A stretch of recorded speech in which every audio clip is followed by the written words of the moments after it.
on today's episode of Huber Hype, we're talking about Shenmue! It's a reality! The dream has come real. Shenmue 3 is happening no matter what. Kickstarter goal has been reached. So on today's episode of Huber Hype, we are gonna revisit the series of what makes it so special. Shenmue 1, Shenmue 2, let's dive in. First up, story. One of the most intimate, emotional, and gutsy stories ever conceived for a video game. So Shenmue, the series, was planned as an 11-chapter saga. The entirety of Shenmue 1 is chapter 1.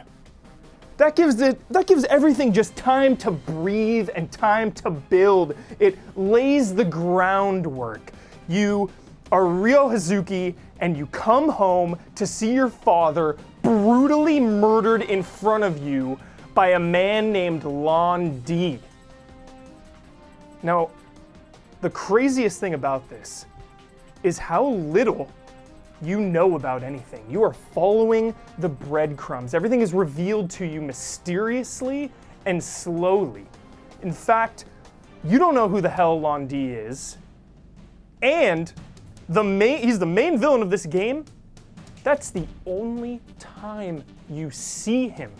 You go through an entire 15, 20-hour game without ever resolving anything, without ever getting vengeance, and without ever encountering the man who killed your father. So here I am, like 12 years old, I want vengeance. I'm sitting on my living room floor. I'm like, damn it, Lon D! You're going down! Gotta wait for Shenmue 2 to continue this journey. When Shenmue 2 comes out, I'm already so invested. I mean, I don't even look at it like it's a sequel.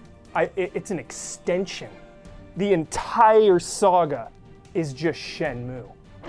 With a great story comes great characters. You have Ine-san, your housekeeper. You'll come home at odd hours of the night late. It's like 11 p.m. the next morning. She'll guilt trip you. She'll say, you know, Ryo, could you please come home early next time? I really worry about you. This character has a soul. She physically and emotionally cares about you. Fuku-san is nervous for you to take revenge. Tom is just a jolly, happy-go-lucky best friend. Nozomi clearly loves you, but is afraid to say anything. All of these characters have so much depth and detail, and depending on how much you put into those relationships, your entire perception of all of these characters will change on a player-to-player basis. Next up is life. We said that each character feels so real, but it's not even only about the characters, it's about the town itself. So, Shenmue 1, it's your home. It's where you've lived your whole life. It's where you grew up. So everything is more familiar. You go to your local shops, people know you on the street, you have neighbors. It's just a small, tight-knit, cozy community. And then you go to Shenmue 2, which takes you to Hong Kong. And that feeling that Ryo has, that fish out of water, I don't know where the hell I am, this is a foreign country feeling, translates to the player. Every time I'm playing that game, I'm like, where am I? This place is cold. Who are these people? Everyone's trying to take advantage of me. Just chaos. Next up, a super important one is patience. First of all, planning multiple games, that requires patience. I mean, when going into it, when you realize, all right, well, this is only chapter 1 of 11 planned chapters, settle in. Set the tone right out of the gate. Certain quests in the game are time sensitive, so you'll get a lead on some sailors that know information about the certain criminal organization that has ties to Lon D. And they frequent this bar at around, 7 or 8 p.m. You have to wait for that bar to open. It might be noon, There is no speed up time mechanic in certain situations of the game. So just having to actually wait out time for a certain place to open, it just sucks you into this world. Again, it just builds off the reality that everything in this game is alive and meaningful. You have to kill some time, so what do? You go down to the local arcade and you play some games, or you go up by your house, go to the shop, get some cat food and feed it to the cat. Entirely optional. So perhaps the biggest and the most important about patience is Lon D himself, okay? Back to this. Back to that slimy, nefarious Lon D. You see him in the very beginning of Shenmue 1, Chapter 1, okay? Then Chapter 2 is a brief couple-page comic book about the journey to Hong Kong. And then Shenmue 2 is Chapters 3 through 5.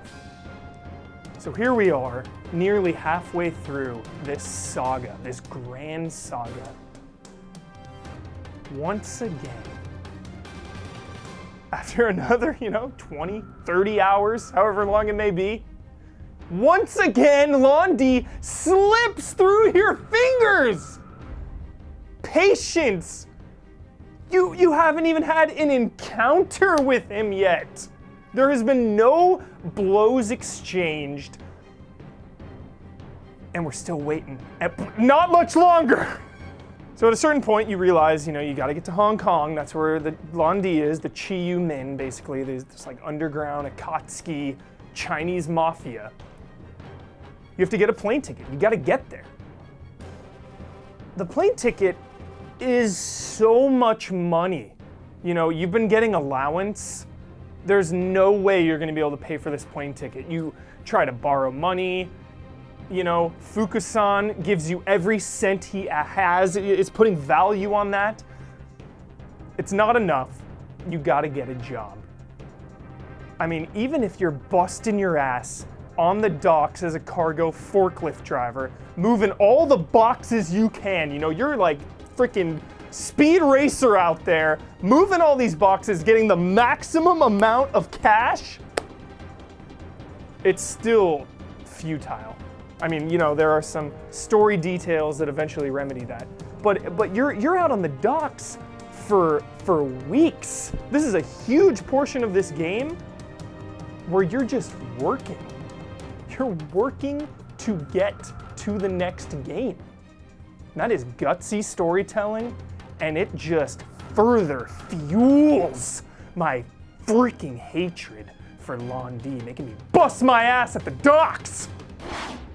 Lastly, Jolly, Lucky Hit. Featured in Shenmue 2, the single greatest minigame to ever grace anything in the universe. Lucky Hit. Where's my mobile app of Lucky Hit? Man, you think Hearthstone is addicting. So Lucky Hit sounds easy enough. You drop a little ball down a bunch of, pins in a board, and you gotta nail the bullseye to get the cash. Well, since Shenmue is so awesome and they put a value and a meaning on every single item in the entire game, money is valuable. Money means something. You need to pay people off to get information. You need to, or not to, pay your landlord for the room you rented at the hotel. You can get a part-time job in all these different stands and play these mini games. I mean, Shenmue 1 has darts, it has Space Harrier, it has Outrun. These are games that Yu Suzuki himself has worked on. Shenmue 2 has Afterburner. That idea of a video game inside of a video game, I mean, as a kid, that was just the coolest thing ever. I would just go to the arcade within the game. I don't need to go down to the arcade in real life. I'm gonna go there in Shenmue. I'm gonna play these games. Just that entire concept blows my mind. And you know, they just took it to the next level into, you know, you're not in your little cozy Japanese village now. You're in Kowloon walled city where gangsters rule the streets. You better bring some cash to play some lucky hit or high-low. So like everything in Shenmue, meaning, value, there are gameplay moments that are built around lucky hit and that are built around gambling. Having to make enough money to go into the high-stakes gambling den where people have valuable information. I mean, it isn't just a little side deviation or a checklist. It's fundamentally integral to the entire game and the culture.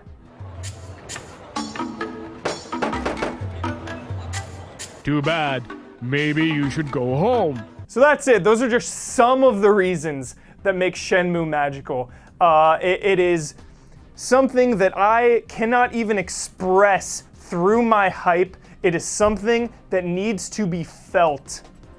It has a feeling to it that just goes through the controller into your very mind, body, and soul. There is life, there is magic, there is a meaning and a purpose to everything you do. Video games now still have a hard time of capturing the soul of these characters and this town and this mission. Never have I wanted vengeance so much than for Ryo Hazuki. He's had a tough life. He still doesn't know what the hell's going on. But we will have answers soon.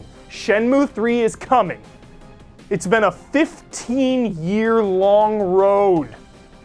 Sega Dreamcast to original Xbox to PS4. This is not about allegiances. This is not about console wars. This is about a journey, a story. And Yu Suzuki's mission to tell it.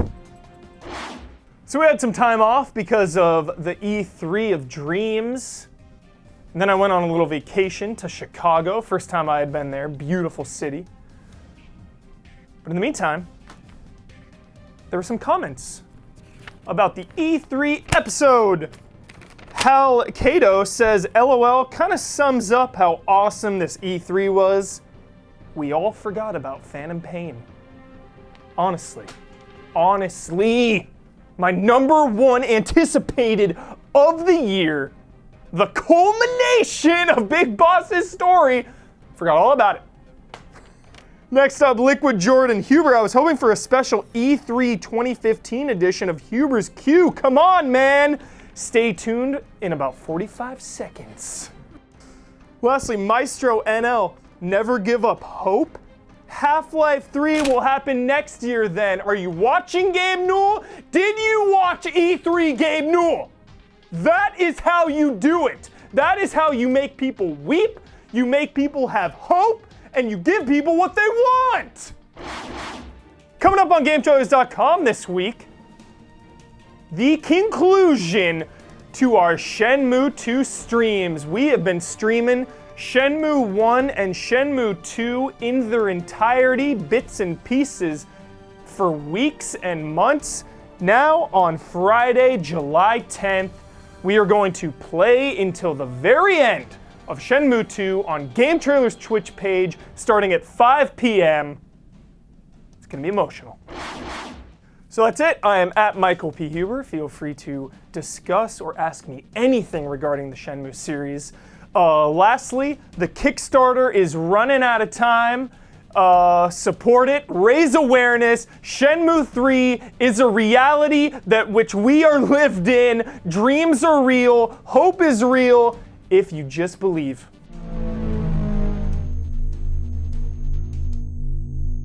Summer Reviews Q! Liquid Jordan asked for it, and he will receive the special E3 Huber's Q. In an E3 of dreams, it's time to go back and relive the magic. Play Ico. Play Shadow of the Colossus in preparation for The Last Guardian. Go back. Play Shenmue 1, Shenmue 2 in preparation for Shenmue 3. And lastly, Final Fantasy VII, Advent Children, Dirge of Cerberus, and Crisis Core in anticipation for the remake of Dreams.